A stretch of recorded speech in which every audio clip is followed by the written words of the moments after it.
Caríssimos amigos e irmãos, que a paz do Senhor esteja com todos vocês. Estamos no 9º domingo do tempo comum e estamos na semana que, ao iniciar esse mês de junho, também mês do Coração de Jesus, celebraremos na próxima sexta-feira a festa solene do Sagrado Coração de Jesus. É uma solenidade surgida da devoção popular, mas que retrata o aspecto da misericórdia de Deus simbolizado no coração de Jesus. Ao mesmo tempo, nós temos, desde o Papa São João Paulo II, esse dia de oração, pela santificação do clero, um dia em que nós somos convidados a rezar para que os nossos padres sejam santos, se santifiquem, vivam cada vez melhor a vida cristã, coloquem em prática o Evangelho. É uma oportunidade, sem dúvida, de um lado, de nós recordarmos, manifestarmos, fazermos memória do amor misericordioso do Senhor para conosco, simbolizado no coração de Jesus, e ao mesmo tempo de estarmos unidos ao nosso clero, rezando pela sua santificação. É um grande dom de Deus e nós queremos, com tantas dioceses regionais da CNBB, que rezam pelas vocações, que ao rezar pelas vocações, rezamos por aqueles que já foram ordenados, para que vivam a santidade, vivam e coloquem em prática o Evangelho. Portanto, esse mês de junho, mês junino, com tantas festas populares, nós manifestemos bem essa nossa orientação, esse nosso aprofundamento da festa do Coração de Jesus e desse amor de Deus assim manifestado em Jesus Cristo no seu divino coração. E, ao mesmo tempo, o nosso carinho para com o clero, para com os padres, na oração, no dia de oração, pela santificação do clero. Uma oportunidade, portanto, de nós celebrarmos bem esse mês que recentemente abrimos e vivemos também esse 9º domingo do tempo comum nessa nossa caminhada anual para que, celebrando a presença do Cristo ressuscitado no meio de nós, nós o anunciemos e o proclamemos aos irmãos e irmãs. Neste 9º domingo do tempo comum, meus irmãos e irmãs, nós temos no Evangelho Jesus que discute sobre a questão do dia de sábado. Evangelho de Marcos 2, 23 até 3, 6, que os discípulos estavam arrancando espigas enquanto caminhavam no campo de trigo e era dia de sábado. Então os fariseus logo apontaram o dedo. Olha, porque eles fazem em dia de sábado e que não é permitido. Nós sabemos, meus irmãos e irmãs, que o sábado para o judeu é o dia de descanso. É um dia em que não se pode trabalhar de maneira servil, é um dia dedicado ao Senhor. Aliás, é um pouco isso que a leitura do Deuteronômio, a leitura primeira desse domingo, nos coloca. Deuteronômio 5, 12 a 15. Não só aqui, mas também em outros trechos fala disso, Guarda o dia de sábado para o santificares, como o Senhor teu Deus te mandou. Trabalharás 6 dias e neles fará todas as tuas obras. O 7º dia é o sábado, o dia do descanso dedicado ao Senhor teu Deus. E não farás trabalho algum, nem tu, nem teu filho, nem tua filha, nem teu escravo, nem tua escrava, nem teu boi, nem teu jumento, nem algum dos teus animais, nem o estrangeiro que vive em tuas casas, para que assim teu escravo e tua escrava repouse da mesma forma que tu. Lembra-te de que foste escravo no Egito e que de lá o Senhor teu Deus te fez sair com mão forte e braço estendido. É por isso que o Senhor teu Deus te mandou guardar o sábado. Guardar o dia de sábado. Já vem desde o Gênesis, no 7º dia Deus descansou da sua obra.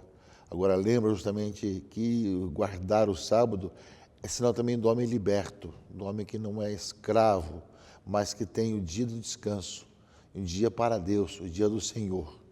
Isso já aparece no Antigo Testamento e quando Jesus é confrontado com os fariseus, que os seus discípulos, para se alimentar, fazem algo que era permitido na época, colher as espigas dos campos de trigo para se alimentar, logo é censurado. Não se pode sequer colher uma espiga de trigo para ser alimentado, para um dia, porque é dia de sábado. Então, isso que nós vamos ouvir no Evangelho, qual é a resposta de Jesus, né? E aí, meus irmãos e irmãs, aí Jesus responde: por acaso nunca lestes o que Davi e seus companheiros fizeram quando passaram a necessidade e tiveram fome? Como ele entrou na casa de Deus, no tempo que Abiatar era sumo sacerdote, comeu os pães oferecidos a Deus e os deu também aos seus companheiros. No entanto, só aos sacerdotes é permitido comer esses pães. Portanto, Jesus fala de um episódio do Antigo Testamento em que Davi e seus companheiros tiveram fome e comeram os pães da proposição, que não era permitido a não ser os sacerdotes. Então, nós vemos que Jesus vai mostrar que em algumas situações se deve sim guardar o dia do Senhor, guardar o dia de descanso, louvar o Senhor. Mas, ao mesmo tempo, existem algumas coisas que são importantes para o homem, como no caso, se alimentar-se, ou seja, matar a sua fome. Mas ainda continua, Jesus acrescenta: o sábado foi feito para o homem e não o homem para o sábado. Portanto, o Filho do Homem, Jesus, é Senhor também do sábado, né? Portanto, meus irmãos e irmãs, Jesus coloca bem claro que nós não podemos ser escravos também desse aspecto de não poder fazer nada no dia do descanso, mas aquilo que é necessário, sim.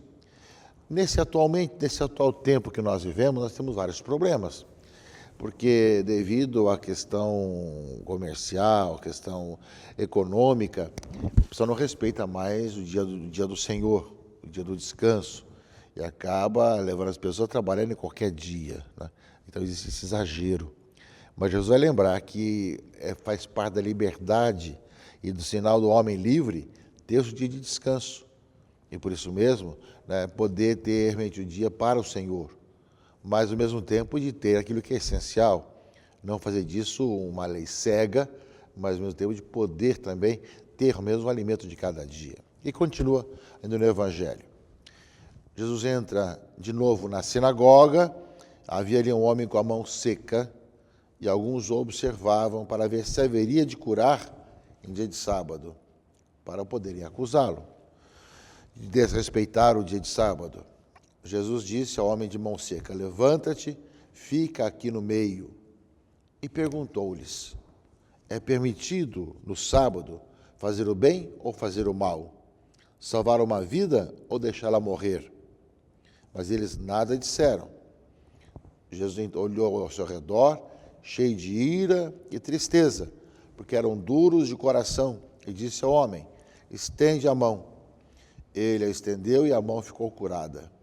Ao saírem, os fariseus com os partidários de Herodes imediatamente tramaram contra Jesus a maneira como haveriam de matá-lo.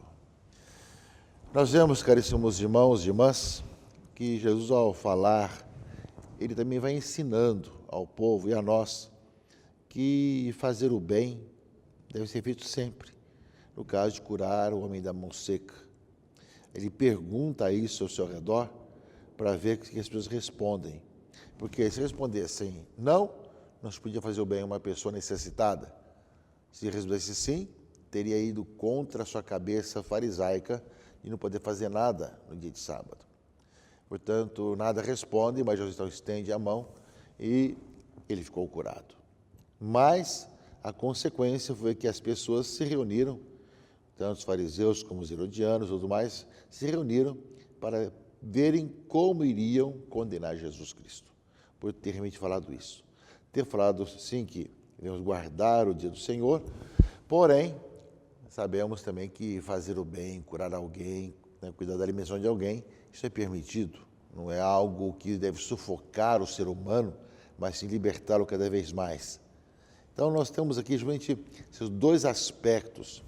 Eu creio que hoje é muito mais complicado, que as pessoas perderam o senso do dia do descanso, dia de Deus, dia do Senhor. Perderam e hoje quem está no trabalho é obrigado a trabalhar quase que o domingo, o dia todo, né? Não tem mais descanso, descansa outros dias. Tem também a questão, né, que as pessoas, mesmo tendo descanso, não louvam o Senhor, não dão esse dia para Deus, enfim. São situações de hoje que fazem parte da nossa vida, que nós somos chamados a questionar e a nos perguntar, caríssimos irmãos e irmãs, como fazer para que o homem livre, filho de Deus, possa ter o seu trabalho, sustentar-se a si mesmo, fazer progredir esse mundo, mas também ter o seu sinal de liberdade no dia do descanso. Eu creio que essa é uma palavra que deve nos questionar bastante, e ainda mais nós sabemos que no Novo Testamento, depois da ressurreição, Jesus apareceu aos seus discípulos que se reuniam no primeiro dia da semana, não mais no sábado, mas no domingo. E é justamente com o ritmo dominical que o Novo Testamento vai iniciar, anunciando aquilo que é mais importante, a ressurreição de Jesus.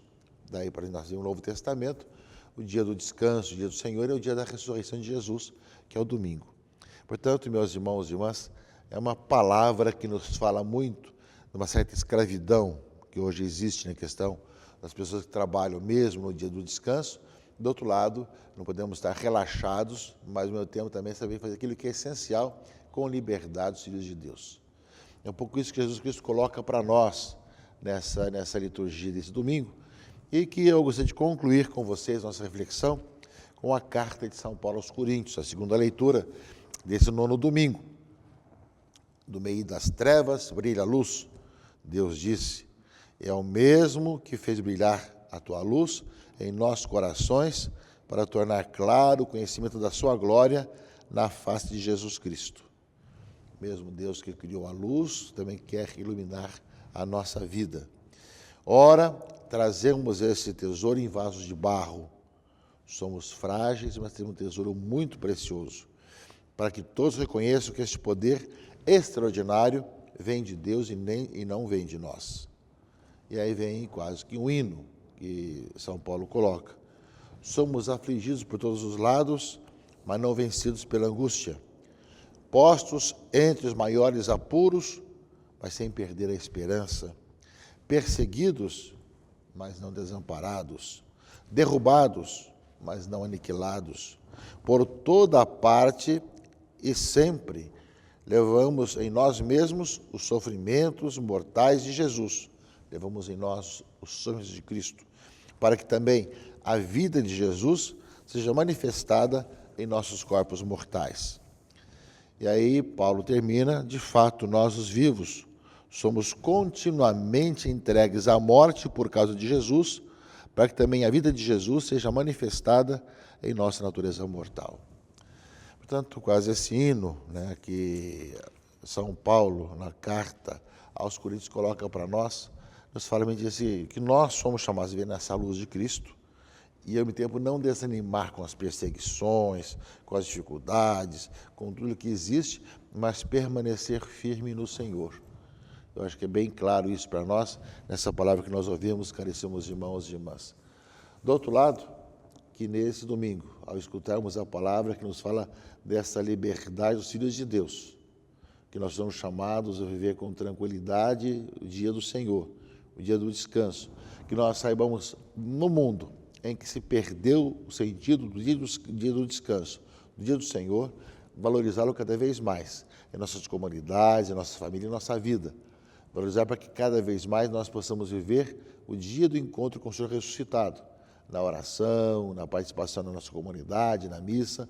E do outro lado, também viver esse dia do descanso de maneira séria, sem nos deixar levar por esse mundo capitalista, mas ao mesmo tempo que nós possamos viver também esse dia de descanso, de tal maneira que nós temos a liberdade também de fazer algo, de fazer o bem, de ajudar as pessoas e não pressionado para não poder nem sequer se movimentar como acontecia naquela pressão que aparece no Evangelho de Jesus hoje, que não podia nem sequer curar o enfermo da mão seca num dia de sábado. Portanto, meus irmãos e irmãs, participemos da Eucaristia, da missa esse domingo.